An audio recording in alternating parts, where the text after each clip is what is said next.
Hi everyone, I've just brought another video for you guys, so let's get started without further ado. Also, remember to like and comment. Tell me which manhwa you'd like me to cover next. Let's do this. The man stood before the bathroom sink, immersed in a heavy silence. There was something strange about his own presence in that place. As he stared into the mirror, understanding dawned on him. He realized that he had transformed into a character he himself created 12 years ago. The memory was exact and relentless. He knew that this persona was specifically born during his sophomore year of high school. However, the reflection seemed to mock him. Behind the stoic facade, his true essence was nervous and sweating cold. He recalled the feeling of triumph from that time. The body he now inhabited was the physical embodiment of a teenage fantasy he considered complete. Touching his own face brought a tactile confirmation. That identity was forged at the height of puberty. Carrying the full weight of his past choices, a holographic interface appeared, revealing his name and stats. The protagonist understood that this whole absurd situation was a direct result of a game. Seeking to regain his composure, he began to prepare some tea. His movements were meticulous, contrasting with the internal confusion. The man sat formally to serve the drink. Even alone and stunned, he maintained a rigid and elegant posture. He drank the tea with an automatic refinement. This noble behavior was not natural, but rather an intrinsic characteristic of the character he had become. His eyes narrowed, focused on a distant memory. His mind was pulled back to the origin of it all. The memory transported him to a dark room in the past. The young student spent his nights hunched over the table, creating worlds. The boy worked with a feverish enthusiasm. At that time, each stroke on the paper was made with a delirious passion and a smile on his face. In the sketchbook, the character's profile took shape. He had defined every detail of the personality and appearance with pride. The young man indulged completely in the fantasy, posing dramatically. He firmly believed in the powers and the story he was inventing for himself. The protagonist recalled the origin of that identity. It was a character conceived during the height of his adolescence, born from exaggerated power fantasies. The memory brought a mixed feeling of embarrassment and tension. The weight of that absurd reality began to fall on him as he processed the situation. It all went back to the story of the Arcana continent. That vast universe, full of magic and ancient legends, was not just a forgotten draft. The narrative visualized a prosperous and fantastic realm, where knights and mythical creatures coexisted under the shadow of great dragons. That creation had transcended the paper, becoming a legendary game known for its technological immersion. However, the success was interrupted by a mysterious event in the real world. The game's creator disappeared, and the service was suddenly shut down. The destruction was immediate. Invisible forces and debris shattered the normality of everyday life with an overwhelming impact. Colossal and sinister structures emerged from the ground, tearing through the urban landscape and imposing a gothic and terrifying architecture on the city. The continent of Arcana had physically manifested on Earth. The fusion between realities transformed the metropolis into an apocalyptic scenario. Creatures that once existed only in digital data now hunted flesh and blood. Humanity found itself surrounded by a legion of monsters. Faced with annihilation, resistance arose. Individuals began to face the gigantic beasts using magic and brute force that defied logic. Survival required a desperate effort. Warriors fought to contain the advance of the beasts and protect what remained. Amidst the frenetic combat, agile and lethal figures stood out, cutting through enemy lines with supernatural precision. That was the decisive moment of change. It was when humans awakened their powers and the so-called players emerged to balance the war. Those who awakened their powers not only survived the cataclysm, but became symbols of hope for a desperate humanity. Ordinary people transformed into legendary warriors, joining forces to protect what remained of civilization from annihilation. They bravely launched themselves against the invading hordes, fighting to recover the world that had been taken over by chaos. Faced with terrifying beasts and imminent destruction, these players quickly ascended to the status of true national heroes. However, Lee Hoyle was just a spectator. Isolated in his dark room, he could only fantasize about being part of that extraordinary world. Reality, however, proved unforgiving. He realized painfully that the distance between him and the heroes on TV was insurmountable. The heavy silence took over the small apartment, reflecting the impotence of his financial situation in the face of the world's new demands. An apology echoed in the humble environment, laden with guilt for not being able to offer the necessary opportunities. Hoyol's father broke down in tears, blaming himself deeply for not having the resources to allow his son to become a player. The sister tried to intervene to console the father, arguing desperately that life should not be defined only by the ability to fight. It was in that exact moment, watching his family's pain and humiliation, that Hoyol's perception of himself changed. The memory of that powerlessness and the shame he felt in the past now made him want to tear his own hair out in frustration. Back in the present, the contrast was absurd. While his inner self screamed with shame, his external posture remained impeccable and serene. He maintained his composure, elegantly drinking his tea to suppress the embarrassing memories of his pathetic former life. After all, he was no longer that helpless boy. He had become Granfell Claudi Arpaeus Romeo, the embodiment of nobility he himself created. Granfell enjoyed his tea with unwavering elegance, oblivious to the world around him. For that persona, sophistication was as natural as breathing. However, Hoyol's mind was transported to the past. He recalled the plot he had written for that character, where the nobleman was an outcast isolated from society. The origin story was marked by tragedy and blood. The protagonist recalled the narrative of the massacre that, in his adolescent fiction, had decimated the character's family. Moved by the pain of loss, that fictional nobleman made an irrevocable decision. He vowed to dedicate his life to hunting the demonic creatures responsible for the destruction. Thus, the demon hunter was born. Hoyol visualized the dramatic image of his creation walking towards the darkness, ready for revenge. But upon confronting that memory in the present, the reaction was visceral. The young man felt an overwhelming wave of secondhand embarrassment for his own middle school imagination. The embarrassment was so great that he bit his own finger, breaking out in a cold sweat. The dark depth that he thought was brilliant as a teenager now seemed just ridiculous. However, his body betrayed his feelings. While Hoyol's mind screamed in agony, Granfell's personality smiled, longing for those dramatic memories. The contrast was torturous. On the outside, the character exuded narcissism and satisfaction, while inside, Hoyol's soul writhed in silent despair. His anxiety projected a terrible hypothetical scenario. He imagined what it would be like if Granfell's arrogance were confronted by an authority in the ordinary corporate world. The imagined conclusion was disastrous. His new personality would never accept submission and would likely respond to any offense with immediate and reckless aggression. The mere thought of causing such a social scene made sweat run down Hoyol's face. The incompatibility between his prudence and the character's pride was terrifying. Back in the reality of the room, he tried to calm down. While his body maintained a perfect meditative posture, his human consciousness was on the verge of collapse. In contrast, other players appeared in the media celebrating the change. For them, taking on the identity of their characters was a liberating and exciting experience. Hoyol, however, faced his reflection with resignation. Despite all the embarrassment and personality clash, he realized he had no choice but to accept that fate. The sound of the mouse click echoed in the silence of the room. An old web page was open, ready to receive new lines of text. The protagonist watched his younger version in front of the computer. The student seemed oblivious to everything, focused only on the luminous screen in front of him. In the boy's imagination, a bloody battle unfolded. Gigantic beasts decimated entire armies, creating a scenario of absolute despair. Young Hoyol closed his eyes for a moment, feeling the weight of the narrative he was about to construct. He was looking for the perfect inspiration. An expression of determination took over his face. He knew exactly which direction the story needed to take to justify his heroes. His hand moved the mouse purposefully. He began to question the absence of the demon hunters in that chaotic world. The current Hoyol watched, horrified, as the student typed furiously. The boy was outraged by the hunter's inaction in the game's plot. Suddenly, the young man shuddered.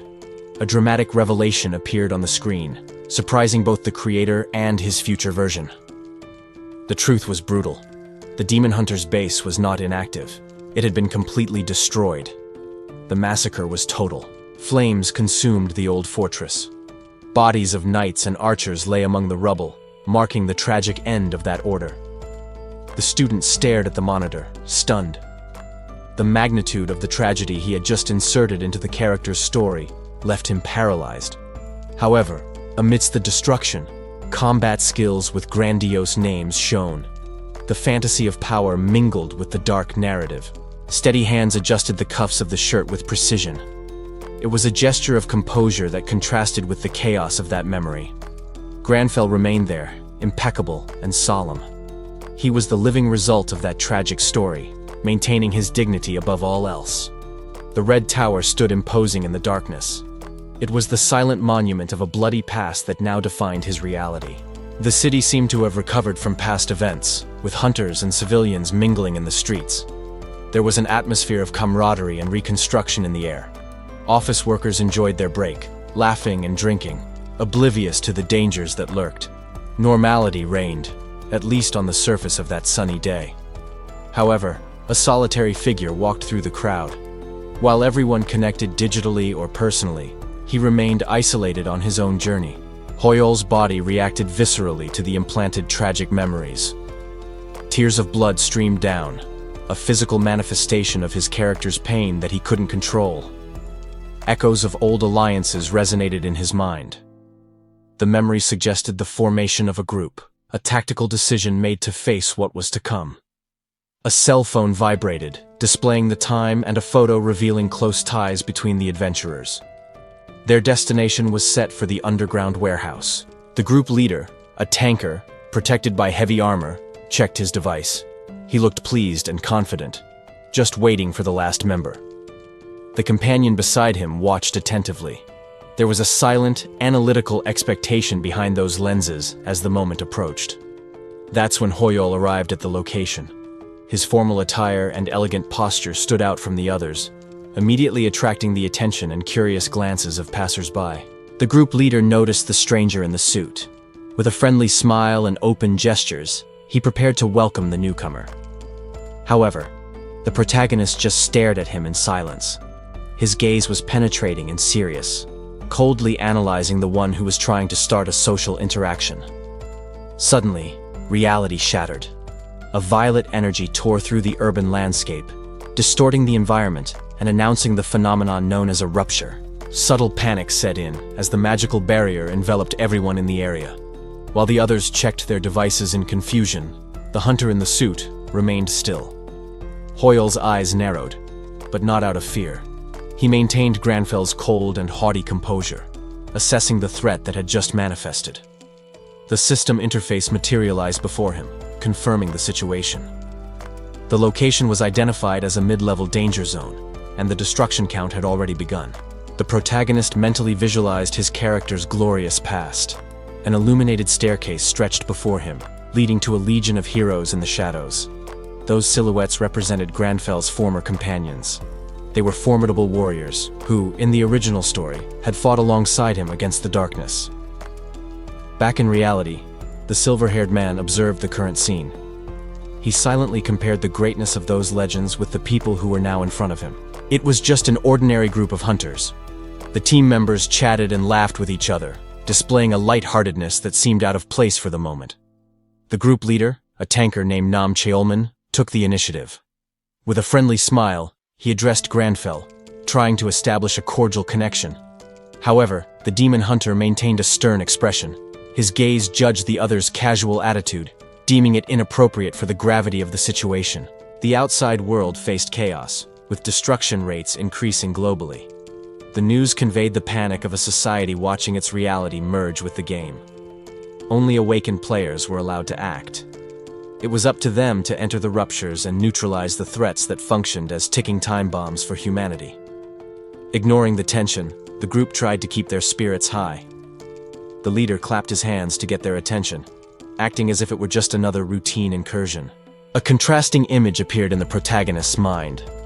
The imposing figure of Granfell seemed to be observed by his human version, Hoyol, who reacted with surprise to that posture. Memories of his real life as Hoyol surfaced. He recalled the daily struggle for survival in a cramped space, competing for space with his noisy sisters. But now, the persona of Granfell dominated. He emitted such an intense presence that the hunters around him recoiled, surprised by the sudden change in atmosphere. The demon hunter simply walked straight past the leader, ignoring him completely. Nam Cheolman tried to hide his embarrassment, reassuring the group that the mission would be easy. While the leader coughed to break the awkward silence, Granfell continued on his way. He had no time for social niceties when duty called. The environment changed drastically as they entered the danger zone. A system notification confirmed their arrival at the underground depot, where bloodstains indicated the horror that awaited them. The interior of the station was in ruins. Silence weighed in the air, broken only by the sound of wind passing through shattered glass and scattered debris. The hunters assumed their defensive positions, sweeping the darkness cautiously. They knew that, in that hostile environment, an ambush could come from any direction. The group's mage felt a chill run down her spine. The oppressive atmosphere of the rift was much more intense and sinister than she had anticipated. The armored leader glanced back over his shoulder, checking the group's position and, mainly, the civilian who accompanied them. A smug smile crossed the tanker's face. He seemed to think the situation was under control, confident that his strength would be enough to protect the newbie. However, Hoyol simply walked past them. With his hands in his pockets, the protagonist advanced with a casual elegance that contrasted sharply with the hunter's tension. His eyes, however, were sharp. He wasn't relaxed out of carelessness. Granfell analyzed the environment and hidden threats with cold precision. Suddenly, the shadows came to life. Lupine beasts emerged from the darkness, and the group immediately shouted their combat codes to initiate the confrontation. Without hesitation, the armored leader advanced to the front line. He intended to attract the beasts' attention and crush them with brute force before they could organize themselves. But the enemy attack was too fast. The creatures advanced with ferocity, catching the rear guard members off guard before they could react properly. The defensive formation crumbled in an instant. Despite their equipment, the hunters found themselves in a panic, desperately fighting to keep the wild beasts away from their bodies. A deafening explosion shook the station. An overwhelming force swept across the battlefield, engulfing the area in a flash of thermal energy. When the dust settled, the hunters coughed and tried to recover. The sudden impact had left them disoriented and vulnerable amidst the thick smoke. In the midst of the chaos, only one figure remained perfectly composed. The mage looked in disbelief at the man in the suit, who seemed untouched by the battle and emanated an aura of power. The threats had been reduced to burning carcasses at his feet. With the fight over in the blink of an eye, Hoyol turned to the stunned group with a disconcerting calm. Hoyol kept his stoic pose, but his mind was preoccupied with financial matters. He was silently calculating if it would be possible to recover the arrow he shot to avoid the loss. Meanwhile, the group of hunters was trying to pull themselves together. The healer was assisting the wounded leader, both still shaken by the brutality of the recent combat. The calm, however, was broken by a new presence.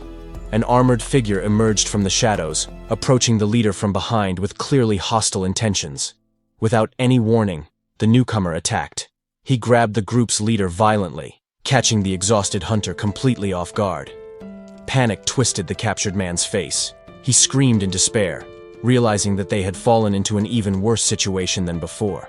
The aggressor revealed a sadistic smile. His eyes gleamed with malice as he confirmed that this was, in fact, a premeditated trap. A maniacal laugh echoed through the corridor. The stranger seemed to feed on the chaos, laughing uncontrollably at the suffering of others. The commotion caught Hoyol's eye. He turned calmly and watched the hunter being humiliated and subdued by the new enemy. The healer recoiled, trembling and unable to act. Paralyzing fear took hold of her as she saw her companion in the hands of that lunatic. The villain continued to taunt, asking if the situation seemed amusing. Hoyol, in turn, stared at the scene with silent disdain. For the sadist, the answer was obvious. He declared with ecstasy that seeing those weaklings struggling uselessly was the definition of fun. He continued to laugh, imposing his presence on the defeated group. Arrogance emanated from him as he mocked the weakness of the hunters before him. Hoyol's expression became stern. That vulgar and dishonorable behavior was a direct affront to his sensibilities and principles. The source of that malice was finally revealed. A sinister and demonic aura manifested behind the laughing man, exposing his true corruption. Faced with the abomination, The protagonist showed no fear. His eyes narrowed, focused, and ready to deal with the impurity before him. The enemy grinned sinisterly as he activated a specific ability, revealing his true predatory and malicious nature. While the villain terrorized the group members, Granfell remained still, observing the scene with a cold and calculating disdain. The intruder whispered taunts, but the protagonist was not shaken, as he had already deduced the demonic identity of his opponent. The group leader, on the other hand, was paralyzed. Cold sweat dripped down as dread took over his senses. He stared at the darkness emanating from the enemy, feeling his courage completely unravel before that evil presence. Absolute fear caused the hunters to instinctively recoil, unable to process the horror that was unfolding. Dark tentacles lifted the helpless hunters into the air. Granfell watched the display of cruelty, analyzing the situation in silence. The healer seemed to be in deep agony, bleeding as the mental pressure of the attack devastated her sanity. Suffocating and powerless, the victims could only emit groans of pain, completely at the mercy of the torturer. The system confirmed the worst. The demon's presence imposed an abnormal state of uncontrollable fear on those with weak minds. The demon adjusted his glasses and laughed, reveling in the trembling and despair he caused in his human prey. However, the protagonist's patience came to an end. He advanced with sudden and lethal speed, determined to intervene. A precise blow cut through the air, interrupting the torture and hitting the villain with surprising force. The enemy blocked the blade with his gauntlet, but his smile faltered for a moment in the face of that unexpected offensive. Granfell landed gracefully after the attack, maintaining his impeccable posture and his gaze fixed on the demon who dared to defy his etiquette. The enemy seemed amused by Granfell's audacity in launching a direct offensive. Even in the face of that oppressive aura, the protagonist did not hesitate to continue his attack, ignoring the opponent's arrogance. Granfell activated his passive skill, recognizing the true nature of his opponent. His gaze remained cold and focused as the game mechanic confirmed that he was facing a natural enemy. Because he was facing a demon, Granfell's combat power increased drastically in an instant. He brought down his weapon with renewed and lethal force, surprising those who expected a common attack. The blade found its target, colliding violently against the opponent's defense. The impact was precise and charged with energy, seeking to penetrate the villain's armor with calculated ferocity. The force of the blow made the armored man recoil, unable to maintain his arrogant posture. That sudden increase in power caught him off guard, breaking his confidence momentarily. The enemy shouted in confusion, questioning the sudden change in attitude. He could not understand how Granfell's hostility had escalated so quickly from a conversation to an assassination attempt. Granfell didn't even look back as he passed the fallen opponent. The villain, now on the ground, stared at the receding figure with a mixture of hatred and shock at the humiliation suffered. Something terrible began to happen to the enemy's eyes.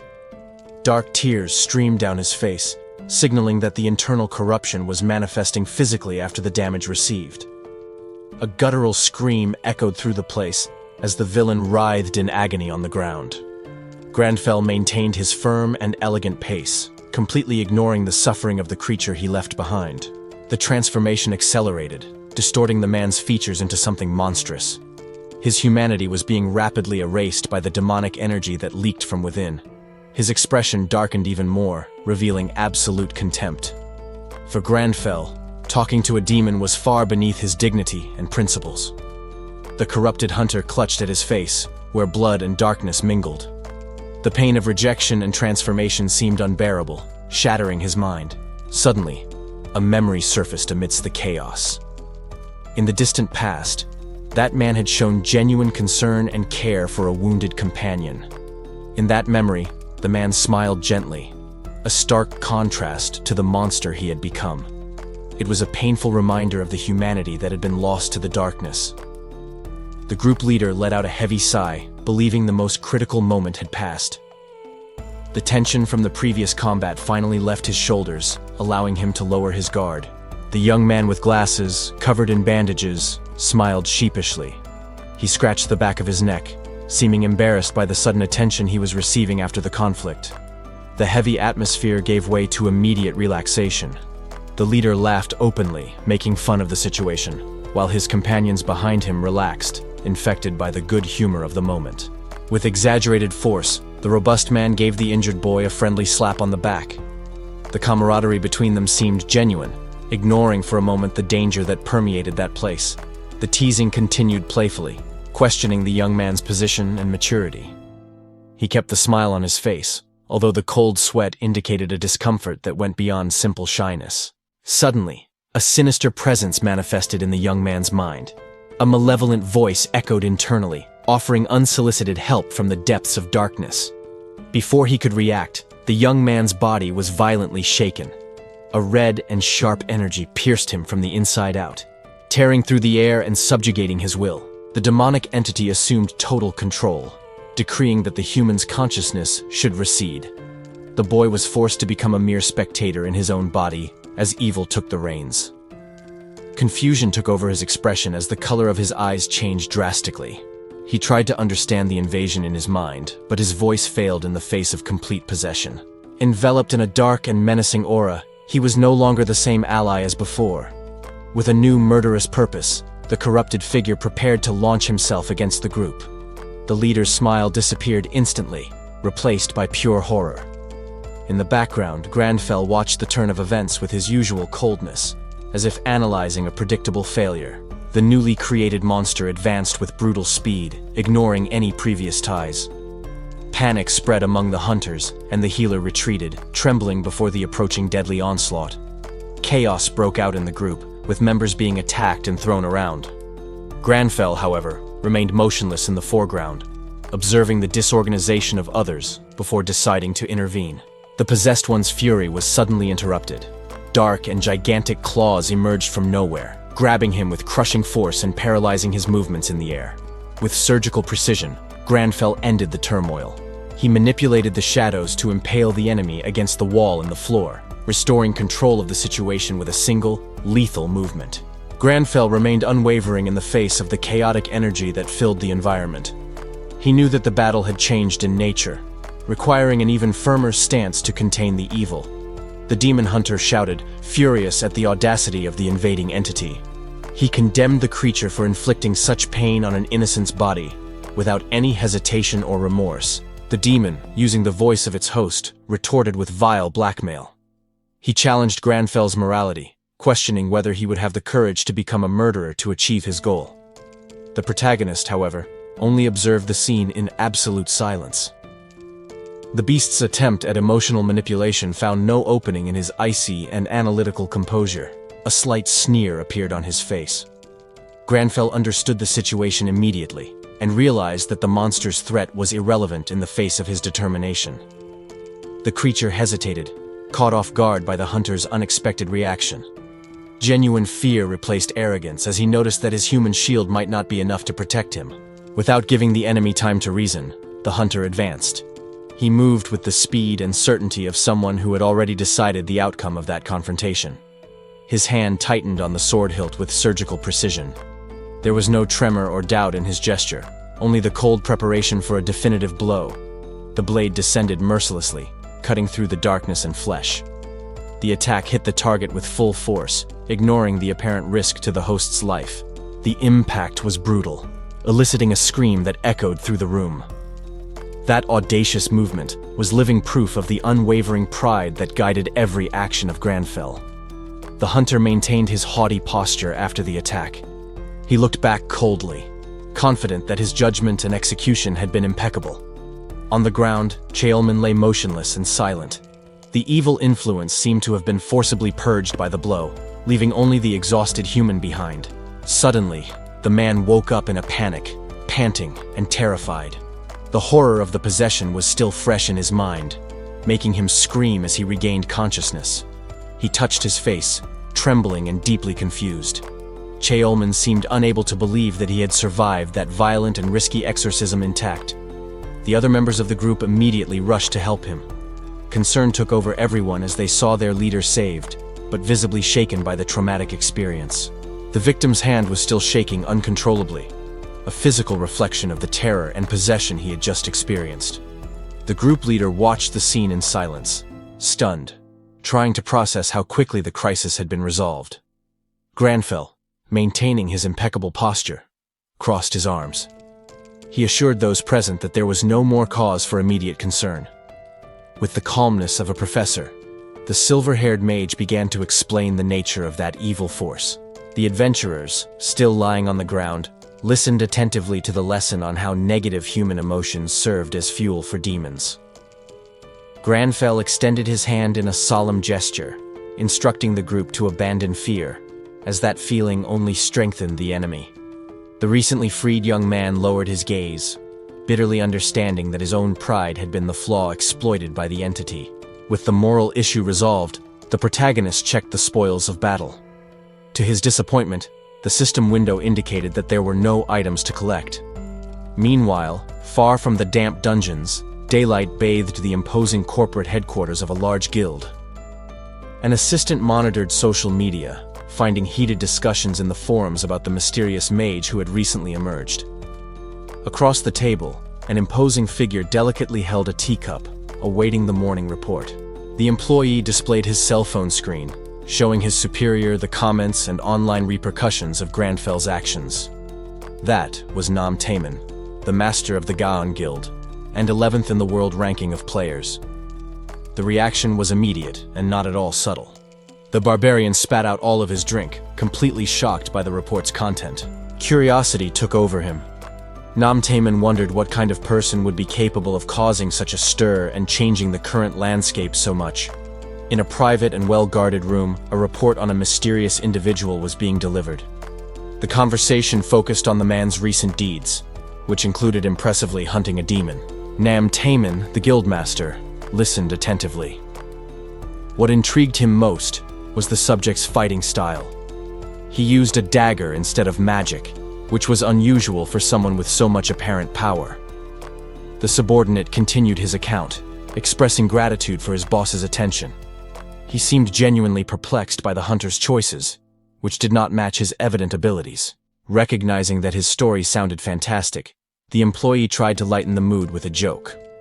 However, he soon reaffirmed the veracity of his testimony, insisting that everything was true. With a firm gesture, Nam Taemin set down his cup, interrupting him. The guild leader assured him that he believed every word, as he trusted the eyewitness before him. Inspired by his master's confidence, the employee had an epiphany about his own shortcomings. He realized that his weaknesses were in strategic analysis and recruitment, areas of Nam Taemin's expertise. This sudden self-awareness filled him with a new determination. He felt motivated to overcome his limitations to be more useful to the guild and its leader. The employee's excitement was evident. He declared that his curiosity about the new player was at its peak, and Nam Taemin, in turn, shared the same growing interest. The guildmaster, however, pondered the matter more seriously. To him, the story was not just curious, but a complex enigma that needed to be solved. He reflected on the fact that, among the thousands of classes in Arcana, none fit the profile of that man. The hunter was a complete and dangerous anomaly. The subordinate continued to describe the inexplicable nature of the individual, reinforcing how unique and disconcerting he was to the standards known by the players. Nam Taemin processed all the information in silence. He did not see the anomaly as a problem, but as a unique opportunity that could not be wasted. Then, the guild leader made a proposal or gave an order that left his employee completely shocked. The man's reaction was one of pure disbelief at what he heard. To formalize his decision, Nam Taemin pushed a document across the table. He was ready to act immediately based on the information he had just received. A confident smile formed on Nam Taemin's face. The Gaon Guildmaster already had a plan to deal with the mysterious Granfell and was certain of his success. The analyst hesitated for a moment, feeling the pressure of his superior's gaze. He tried to formulate an appropriate response to the situation. Nam Taemin, on the other hand, found the hesitation hilarious. The Guildmaster laughed loudly, amused by his subordinate's nervousness during the meeting. Regaining his composure, the analyst adjusted his glasses and focused on the document. He realized that the information he had in his hands was valuable. A calculating and eager smile appeared on his face. He was ready to present his detailed analysis of the guild's target of interest. Far from the corporate machinations, the morning dawned peacefully in the residential building where the protagonist lived. In the bathroom, the morning routine brought a surprise. while Granfell brushed his teeth indifferently. His human consciousness was shocked to see the current level on the interface. The disparity between the two personalities became evident during the shower. The human side celebrated the increase in attributes, while the noble persona despised the numbers, considering them insignificant. The internal discussion persisted as he dried himself. The inner youth insisted on the importance of those stats, contrasting with the stoic coldness of his new form. The protagonist finished drying his hair, ignoring the euphoria of his mind. His attention turned to something more urgent in the physical environment. Upon observing the state of his room, he felt a deep displeasure. The mess and dirt were unacceptable for someone of his nobility and needed to be rectified.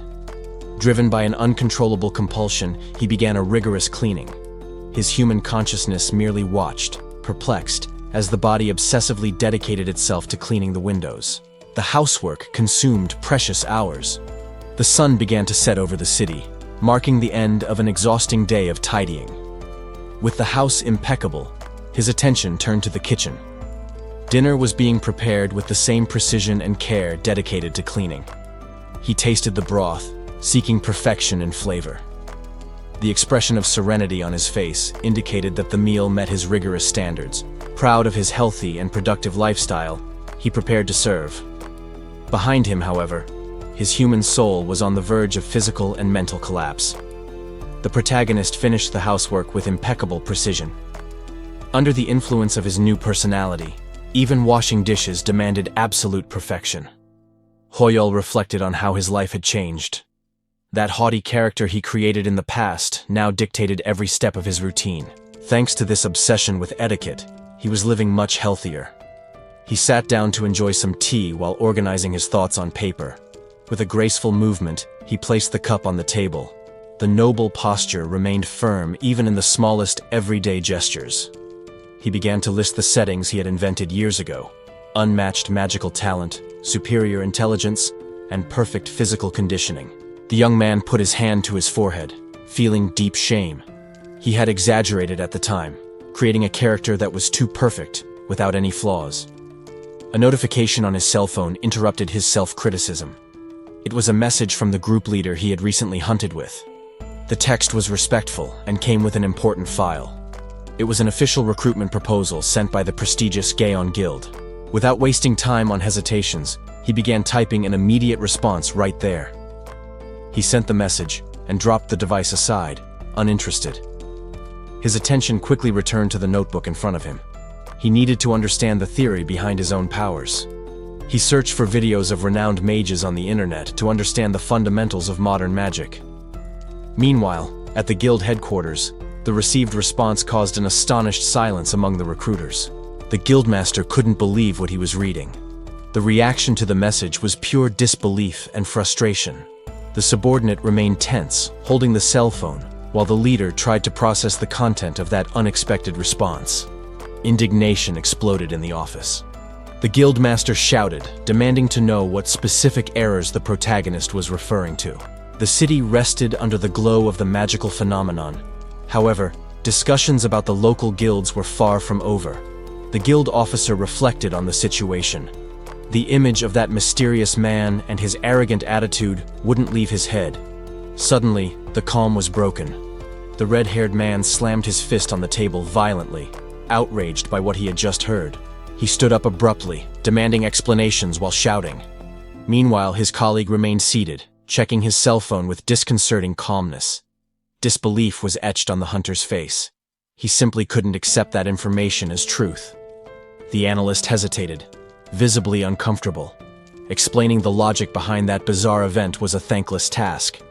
The companion's fury soon gave way to confusion. He stopped to listen, trying to process what that meant. Meanwhile, elsewhere, knowledge was being transcribed onto paper. Magical symbols and theories were being frantically noted. Hoyol studied intensely. His current consciousness and his memories as a player aligned, allowing him to see the hidden structure of magic. Fragments of information from the original game surfaced in his mind. He recalled the complex mechanics and the lore that served as the basis for that reality. Then, the embarrassing memory hit him.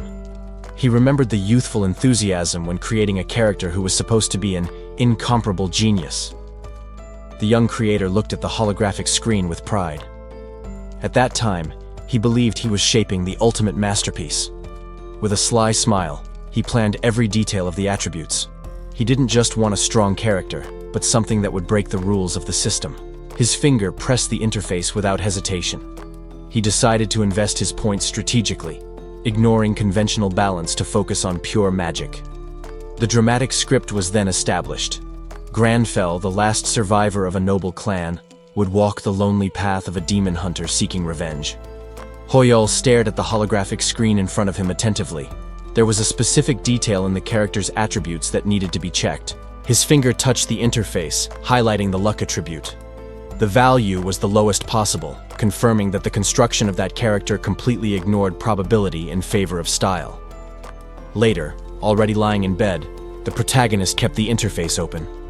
Even trying to relax, the system information continued to hover over him, demanding attention. The tiredness of the day eventually weighed him down. He closed his eyes, seeking a moment of peace amidst that surreal transformation. However, the rest was brief.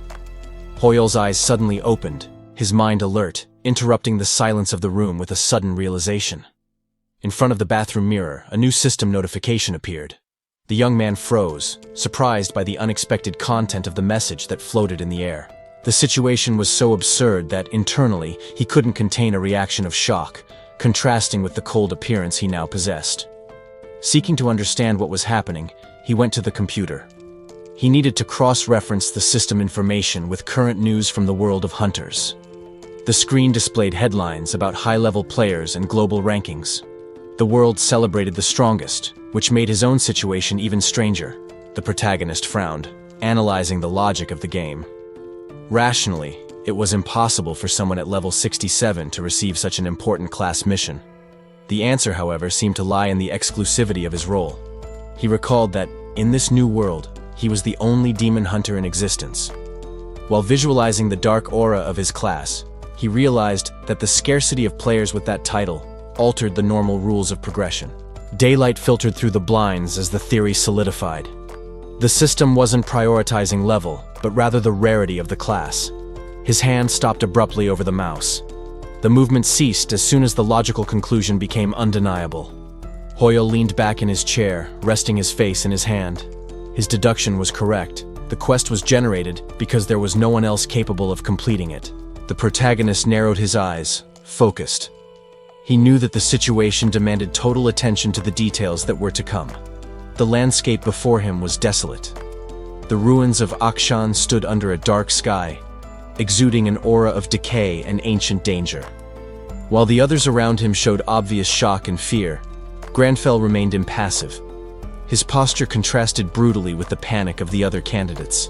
A voice echoed through the environment, welcoming the newcomers to that cursed place. The test was about to begin. The instructor, a demon hunter, wasted no time with pleasantries. He ordered everyone to immediately climb the steep slope if they wanted to participate in the admission ceremony. Faced with the vertical wall covered in vines, hesitation took over the group. The physical challenge seemed impossible, and complaints began to arise immediately.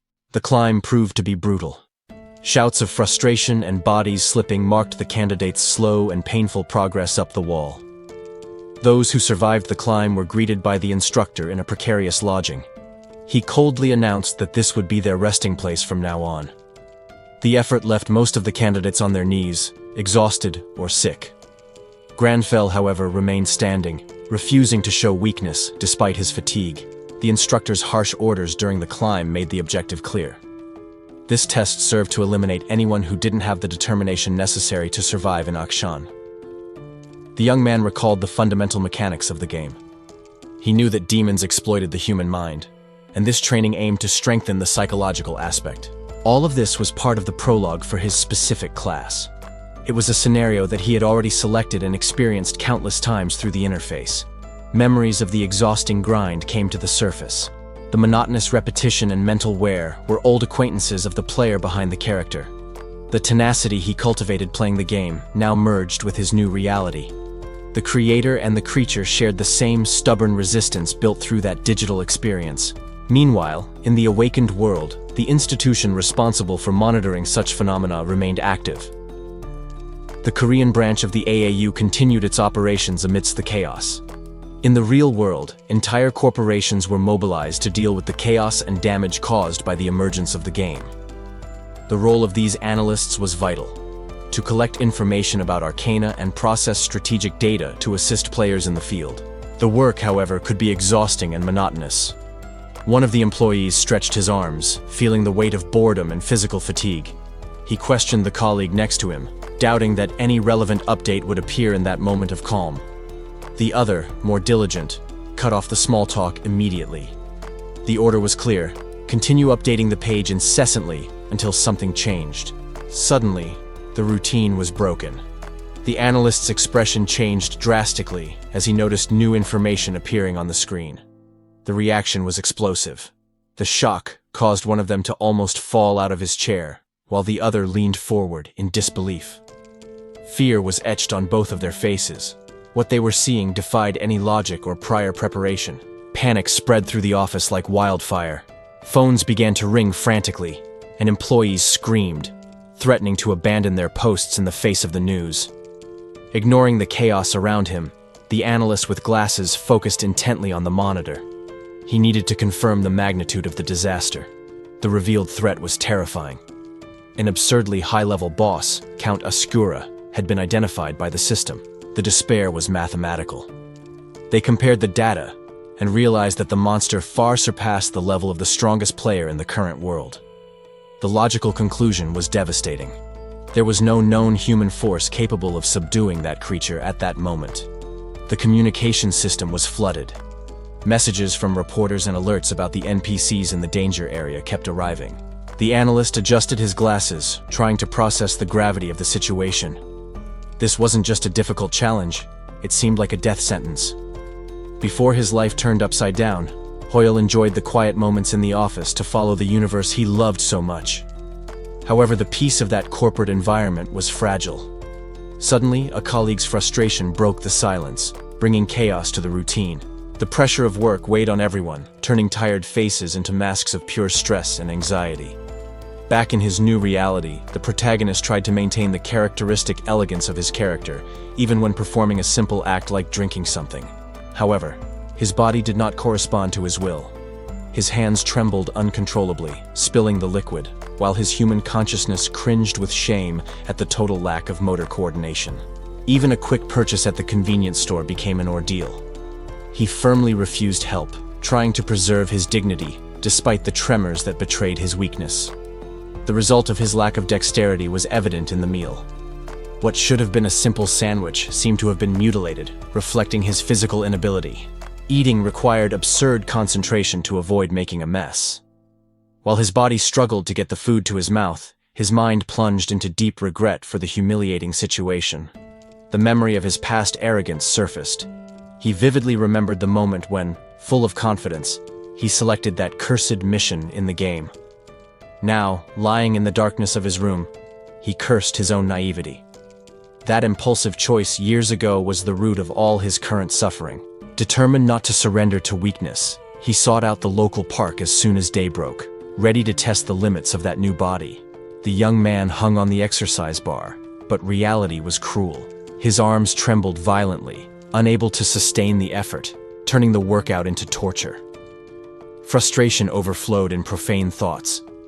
It was infuriating to be trapped in a form that appeared powerful, but could barely perform the basics. There was a brutal disconnect between body and mind. While his external expression remained stoic, his interior screamed with effort and agony, fighting against his own weakness. The system, merciless, confirmed his fears. Although his attributes showed a slight increase, that lamentable physical condition seemed to be a permanent feature of his new existence. The protagonist's hand clenched tightly on the surface, his fingers pressing until his knuckles turned white. The physical tension reflected the turmoil of his thoughts. Assuming Granfell's haughty posture, he looked out the window and uttered a severe sentence. Those who committed such a sin would be punished without mercy. Immediately after the words left his mouth, Hoyle's consciousness collapsed. He covered his face, feeling secondhand embarrassment at his own dramatic behavior. Meanwhile, the day continued normally outside the residential building, oblivious to the conflict of personalities occurring inside. The young man realized he had wasted too much time with his internal lamentations. He needed to move and check his logistical options. He picked up his cell phone and quickly searched for his destination. The Tower of Mages was the exact place he needed to go. In that world, magic portals were the standard form of transportation for the elite, allowing instant and convenient travel to anywhere. However, Granfel's logic operated differently. For him, the priority was not speed, but keeping his aristocratic rituals intact. Hoyle's financial reality, however, was cruel. The transportation app showed that the trip would take over an hour by bus. Without a magical alternative available, he got out of bed, resigned. He would have to face the long journey like any ordinary citizen. With an exaggerated theatrical movement, he put on his black jacket. Even going by bus, the dignity of his attire needed to be impeccable in Granfel's eyes. Upon reaching the door, he stopped abruptly, as if struck by an urgent revelation. He had forgotten a crucial detail. His hand acted quickly, grabbing a handful of industrialized green tea sachets that were stored in the pantry. He hurried out, determined to maintain his aristocratic tea-time ritual at any cost, even carrying cheap ingredients in his pocket. The final destination soon revealed itself before him. The imposing tower rose under the blue sky, surrounded by reporters covering the location. The external area of the Tower of Mages was a chaos. News crews moved frantically, adjusting equipment upon hearing rumors that the Gaon Guild would arrive that day. Suddenly, everyone's attention was diverted. The reporter and his cameraman turned sharply, noticing a change in the atmosphere of the street. Before they could understand what was happening, the crowd began to stir. The reporter was pushed, losing his balance in the face of the sudden commotion. The cameraman froze. His eyes widened in absolute shock as he focused on those approaching. A group of hunters emerged with an overwhelming presence. Ahead of them walked a red-haired man carrying a gigantic sword with complete ease, exuding confidence. The passage was forced open. The reporter felt the impact of a strong arm pushing him out of the way without the slightest ceremony. Immediately, the journalists surrounded the group. Questions were shouted from all sides, questioning whether they planned to attack the new rift that had emerged. In the middle of the turmoil, the reporter struggled not to be crushed. He stretched out his microphone desperately, trying to capture any statement amidst the noise. The reaction of the newly arrived group was mixed. While an assistant tried to maintain diplomacy with a nervous smile, the leader just smiled arrogantly. The swordsman scratched his head with disdain. He lamented sarcastically, claiming not to know the exact method to close the rifts. The bespectacled assistant panicked. He tried to interrupt the leader immediately, visibly alarmed by the recklessness of that public statement. Ignoring the warning, the red-haired man completed his thought. He made it clear that his true goal there was simply to overcome his competitors. His gaze was intense and challenging. There was no doubt in his expression. He was there to prove his superiority, not to cooperate. The reporter was sweating cold while holding his equipment. It finally dawned on him who those imposing figures were. The confirmation came in a shout of recognition. They weren't amateurs. It was the infamous and powerful Shining Guild that had arrived at the scene. The Shining Guild members enjoyed the media attention. They posed for the cameras as if they were at a gala event, not in front of a danger zone. Lox, the guild master, walked among them. His presence commanded respect, confirmed by statistics identifying him as the second-best player in the world rankings. The crowd was so dense that vehicles couldn't move forward. The group had to proceed on foot, surrounded by fans' shouts and reporters' incessant flashes. His subordinates watched the warm reception. However, the Shining's ostentatious arrival did not go unnoticed by their rivals. From an elevated position, members of the Gaon Guild watched the scene. They noticed how the Shining's reputation grew, threatening to overshadow their own group's prestige in the Tower of Mages. The leader of Gaon held his weapon firmly, watching the competitors in silence. The tension in the air was palpable to his assistant, who awaited a reaction. He analyzed the situation with a penetrating gaze. There was no fear in his expression, only the cold calculation of a veteran assessing the competition. Breaking the silence, he turned to his subordinate with an encouraging smile. He decided it wasn't worth being intimidated. They would just do their best. With his confidence restored, the leader of Gaon went on his way. His assistant, still nervous about the pressure, hurried to keep up with him. Meanwhile, far from the glamour and political disputes of the big guilds, a public bus ran its usual route through the city. Hoyle traveled standing, mixed in with the other passengers. He took advantage of the monotonous journey to check the latest updates on his cell phone. On the screen, a video showed a mage displaying impressive fire powers. The comments praised the skill as something extraordinary and surprising. A slight smile appeared on Hoyle's face. To him, that display of magic seemed familiar, and the technique used was no mystery. He began to visualize the process mentally. The theory of magical manifestation flowed through his thoughts with clarity and naturalness. The understanding became almost tangible. Hoyle felt the energy, imagining what it would be like to replicate that power in the palm of his own hand. Hoyle's theory proved correct instantly, but the result was indiscreet.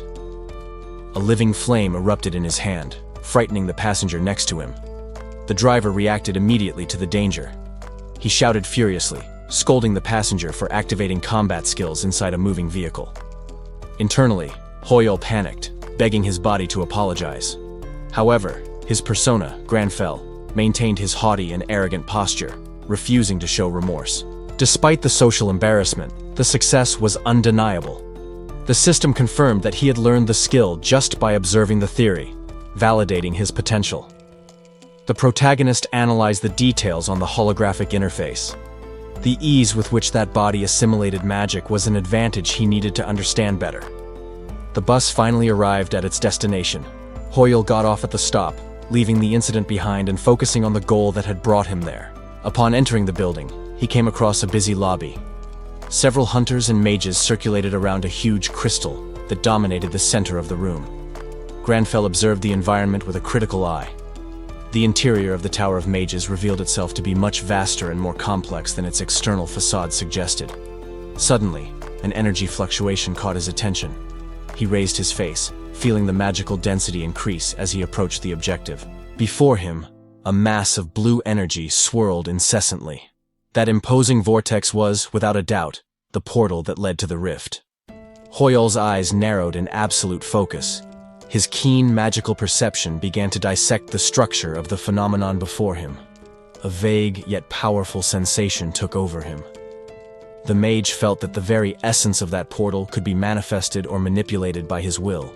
Guided by this instinct, he reached out towards the blue light, testing his connection with the energy emanating from the rift. The moment of concentration was abruptly interrupted. A man carrying heavy equipment collided with him, complaining loudly without noticing who was in his way. The red-haired subject showed immediate irritation with the bump. Beside him, an assistant tried to appease the situation, apologizing nervously for the incident. The red-haired man turned casually, directing an arrogant comment to the protagonist, as if he had just remembered an insignificant detail. Meanwhile, the tension increased among those present. An analyst warned the group that, based on the unstable charts, the rupture was about to collapse completely. The threat was visible in the sky. Fissures of purple energy tore through the atmosphere above the snowy mountains, indicating that the barrier between worlds was fragile. The media was already on site covering the event. Reporters broadcast the crisis live, drawing parallels with similar disasters that occurred in Russia. A streamer, seeking fame amidst the danger, started his broadcast with exaggerated enthusiasm, completely ignoring the gravity of the situation around him. Even shivering from the cold and being ridiculed by the chat, he maintained his forced smile, prioritizing the entertainment of his audience over his own safety. Totally oblivious to the environment, the young man blocked the way with his equipment. The protagonist stopped behind him, noticing the inconvenient obstruction. Hoyle's patience had limits. He pushed the device aside with a firm gesture and scolded the streamer, demanding that he demonstrate proper manners in public.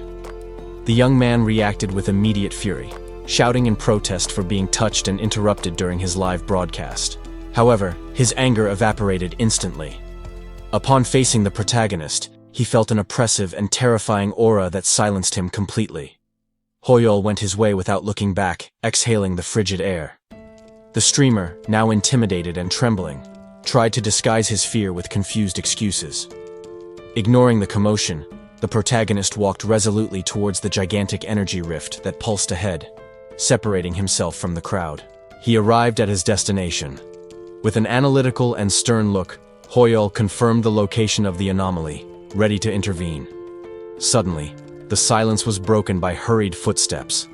A figure wearing a red coat ran and skidded, desperately trying to catch up to someone. The girl shouted for them to wait, but stopped abruptly, with a shocked expression, as she finally saw who was in front of her. While some fled in panic through the snow, cowardice spoke louder. They decided to abandon the wounded to ensure their own survival. However, amidst the fallen bodies, one survivor seemed strangely excited. She suddenly remembered a formality forgotten in the heat of battle. The woman wielded her blades firmly over the corpses. The massacre around her did not intimidate her. On the contrary, it seemed to be her natural environment. Her unique trait awakened, revealing the true nature of her bloodlust. Insanity took over her gaze as she prepared for more violence. Far away, reality split into an energy vortex. The protagonist crossed the portal, stepping onto the icy ground with firm and lonely steps. The freezing air hit him instantly. Outwardly, he maintained the stoic posture and unwavering elegance of his persona. Inside, however, Hoyle was shaking violently, cursing the brutal temperature. The discrepancy between his current level and the severity of the environment was painful. Suddenly, his keen senses picked up a hostile presence. Something dangerous was watching and approaching from the side. The system identified the threat immediately. A pack of blood wolves with absurdly high levels emerged from the darkness with glowing eyes. The beasts surrounded the lone hunter, snarling with voracious hunger. The protagonist remained still, analyzing the unfavorable situation without showing fear. The confidence, however, did not waver.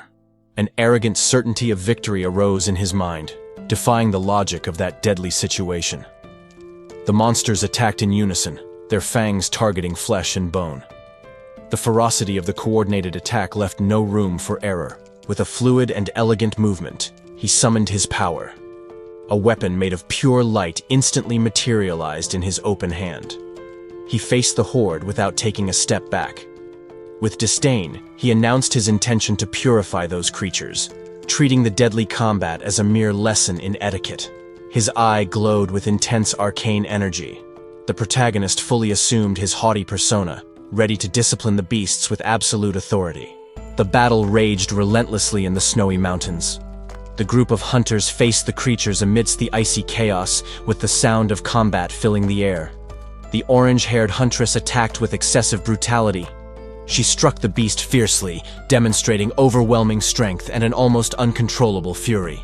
The guild leader, shocked by the violence, tried to calm her down. However, the young woman seemed ecstatic, covered in blood and smiling disturbingly, ignoring the tension around her. The girl paused for a moment to catch her breath. The adrenaline of combat still pulsed through her veins, leaving her in a state of maximum alert. At her feet, the creature lay defeated and motionless. Blood stained the immaculate snow, marking the definitive end of that brutal confrontation. The group tried to resume the march, but the atmosphere was heavy. While the huntress seemed satisfied with the massacre, the leader watched her with clear apprehension and discomfort. She had decimated the pack practically alone. The rest of the group just watched, stunned and intimidated by the pile of carcasses she had left behind. The guildmaster whispered with his companion, exchanging worried glances. The girl's unstable attitude clearly bothered the team veterans. However, something in the young woman's mind suddenly clicked. She realized that her interpretation of the battle was wrong and denied her own previous thoughts. A recent memory invaded her thoughts forcefully. She recalled the figure of that mysterious and elegant man they had encountered earlier. His question echoed in her mind, challenging her perception. He had questioned whether those beasts showed any sign of pain or fear during the hunt, something she had never considered. Her sudden change in behavior confused her allies. The guild leader stopped, looking back without understanding what had caused that hesitation. Suddenly, a long and sinister howl cut through the icy air. All the hunters immediately went on alert, surprised by the sound that reverberated in the forest. The huntress turned quickly to the origin of the sound. The howl continued to echo through the mountains, bringing a strange sensation that was not common in those creatures. Terror took over the faces of the leader and his companion. They realized, horrified, that it was not a cry of threat, but a lament of pure terror coming from the monsters. The forest plunged into an unnatural silence. The absence of sounds from the prey they were hunting indicated that something was wrong, leaving the group alert to what was happening. Impatient, the orange-haired huntress took the lead. She ordered the others to follow her, advancing quickly before her companions could react to the sudden movement. Granfell, however, had already acted. With a firm posture and a focused look, he tensed the bowstring, ready to unleash his attack against the invisible threat. The weapon shone with an ethereal light. He concentrated his energy, preparing to modify the nature of the projectile through his direct magical interference in the mana. Analyzing the magical structure at the tip of the arrow, he decided to intervene. With a mental command, the contained energy was released, violently transmuting into pure fire. The shot streaked through the air like a meteor. A column of vertical flames descended from the heavens, tearing through the dark forest with overwhelming power. The wolves, caught completely off guard, retreated in panic. The fire consumed the area where they stood, scattering the pack with a sudden, intense heat. The demon hunter gracefully lowered his bow. He remained still, observing the result of his attack with the coldness of someone who had merely completed a routine task. The rest of the group finally caught up to him, but stopped short. Hidden behind the trees, the huntress and her allies watched the scene, stunned and speechless. The young woman's eyes reflected the golden glow of the fire. Sweat streamed down her face, highlighting the nervousness and shock at this display of brute force. The scene was one of total destruction, but the center of the image was the most disturbing. Granfell sat comfortably on a stone, surrounded by the living flames. With his eyes closed and a serene expression, he sipped his tea. To him, the blazing chaos around him seemed no more bothersome than a gentle breeze. The huntress and the guild leader tried to rationalize what they saw. They debated whether it was a simple fire arrow skill, unable to comprehend the magnitude of the feat. However, his attitude was the real mystery. The aristocratic composure of enjoying a hot drink in the middle of a flaming battlefield defied common sense. It was then that the group leader had a realization. His shocked expression transformed into sudden, enthusiastic recognition, as if he had unlocked a secret. The huntress cursed her own luck as she realized the strategic error. Following the other guild to that point had been a mistake, and the frustration showed on her face. Upon spotting someone sitting calmly amidst the danger, she shouted an urgent warning. That hostile environment was no place for civilians, and his presence there seemed absurd. The man in the suit merely glanced away, maintaining his impassive expression. The hysterical warning from the newcomer didn't seem to affect his composure in the slightest. Instead of responding or fleeing, Granfell brought the cup to his lips. The aroma of the tea was clearly more important to him than the shouting around him. The woman was speechless at such audacity and indifference. Her companions, right behind her, simply watched the scene, embarrassed by the surreal situation. Her patience ran out completely in the face of such arrogant silence. While she gestured and prepared a series of insults, the nobleman continued to ignore her existence. However, the one-sided argument was abruptly interrupted. The other hunters noticed a change in the atmosphere and suddenly became alert to their surroundings. Even the group leader interrupted her tirade, feeling the threat approaching. Only Granfell remained unperturbed, focused solely on his hot drink. The reason for the tension was immediately revealed. A horde of enemies emerged from the shadows, surrounding the group on all sides with weapons in hand. Panic threatened to set in among the hunters as they noticed the numerical disadvantage. Spells were prepared hastily as they tried to organize a defense against the crowd. The creatures advanced with a terrifying bloodlust. They were high-level undead bandits, ready to slaughter any intruder who crossed their path. The huntress gritted her teeth, forced to put the argument aside. She took command, ordering her companions to get into battle formation immediately. Combat erupted in chaotic violence. Blades and spells collided against the relentless wave of enemies. But the pressure on the small group was overwhelming. Warning cries echoed as the line of defense faltered. The absurd number of opponents made it almost impossible to cover all the blind spots. In the center of the whirlwind, the huntress focused all her energy to counterattack. Faced with the desperate situation, she prepared to unleash her full power against the horde. The battle broke out with sudden violence. The red-haired huntress threw herself into combat, trying to create space between the group and the attackers. However, her movement was abruptly interrupted. A sense of imminent danger made her hesitate. Her eyes widened in shock as she understood the true gravity of the situation they were in. The group was completely surrounded. A legion of enemies blocked all escape routes, positioned strategically to prevent any retreat. The undead, armed with bows, tensed their strings in unison. The red glow in their eyes betrayed the lethal intent of the coordinated shot. Panic gripped the hunters.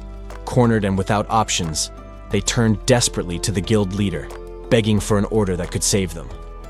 While chaos and fear consumed his allies, Granfell brought the cup to his lips with absolute calm, indifferent to the death that surrounded them. His serenity in the middle of the battlefield left the group dumbfounded. They stopped for a moment, unable to process that surreal attitude. The demon hunter, however, seemed oblivious to the confusion. He observed the contents of his cup with an analytical gaze, completely ignoring the screams around him.